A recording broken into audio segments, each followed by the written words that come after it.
I have a confession to make, and one that I hope you won't hold against me. There are some books out there that I've watched the movie before I've read them. Now, I know I can't be the only one here, right? Today on our Shelf to Screen, I like to talk about the Divergent series, which was first released in 2011. I'm not sure why I never picked up the book. It's not like I didn't know it existed, but for whatever reason, it just didn't happen. In 2014, Divergent was made into a movie and was met with fantastic reviews. A great storyline, good cinematography, and action that kept you on the edge of your seat and left viewers wanting more. I watched it, I liked it, and yet I still did not pick up the books. But for this particular episode, we're going to skip over the first two books and focus on the third book of the series, Allegiant, whose movie was released in 2016 because, frankly, this one traumatized me.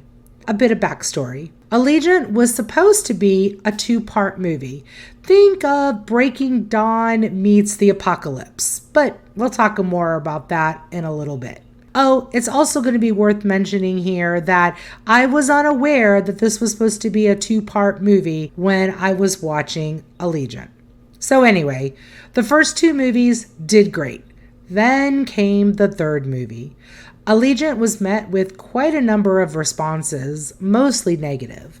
Examples such as character advancements and visual effects were some of the larger ones I noted. But, I mean, we all know that if we're reading a series, we want our characters to grow. We want to see them learning from their mistakes, getting stronger, making solid connections. But when you take a book and turn it into a movie where you have significant changes to plot points, and those changes take that movie into a totally different direction, then we have issues. Some other areas of note to mention from the book to the movie is you don't have the luxury of introducing new characters to your film. So sadly, many of those major characters that were in the book were totally left out of the movie. Character tensions can't grow either. Another example of this is in the book, the group is put into an old conference room in the O'Hare airport, and they spend days drifting apart, struggling. And in the movie, they're just put right to work. The anticipation of them working past these issues that is shown in the book is just left out of the movie, which does a huge disservice to them in general and as their characters continue to grow.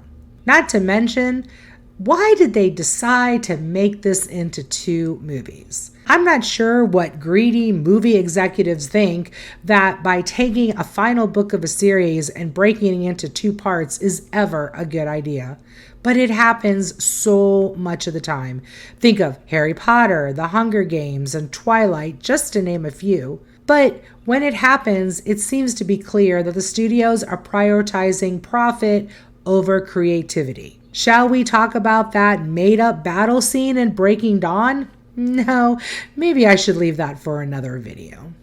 Now, you may be thinking, if someone loves a franchise so much, then having more films is a good thing. But when those decisions end up with making a movie that looks like it's trying just to fill time for the sole purpose of making more money, then with the intent to make a better film or a film that's more true to the book, then we have a problem. All of these together add up to why Allegiant did so poorly at the box office. And as we know, when that cash cow wasn't rolling in the money, the decision was made not to do the final part of the Allegiant story, which left fans with an unfinished story that ended on a cliffhanger. Now, spoiler warning here, if you've not read the books, you may want to consider stop listening.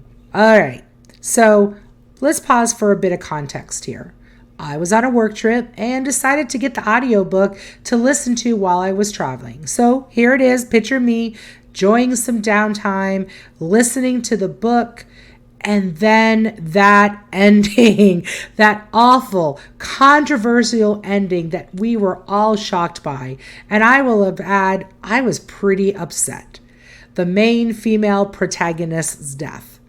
And I think a strongly worded letter to Veronica Roth really needs to happen. I mean, sure, Triss sacrificed herself for the greater good and to prevent the discrimination of those that were deemed genetically damaged, but come on. In an interview with Veronica, she shared that Triss's character's growth came to the point that she was willing to sacrifice herself even after she learned how to appreciate the value of her own life, and that she was completely distraught over writing that ending. Me too, Veronica. Me too. I mean, what the heck? I was not prepared for that because this ending wasn't in the movie version of Allegiant, and since there was no Allegiant 2, here I was, stunned by the turn of events, speechless, mad, oh, so very, very mad. I thought I knew, and I couldn't have been more wrong. Have you ever read a scene where you just audibly gasped? Yep, that was me. So for me, Allegiant is a big fat no for shelf to screen. But I will say that where the movie team failed, the author did her job, she invoked an emotion for me, and I can give you that. But warn a girl next time.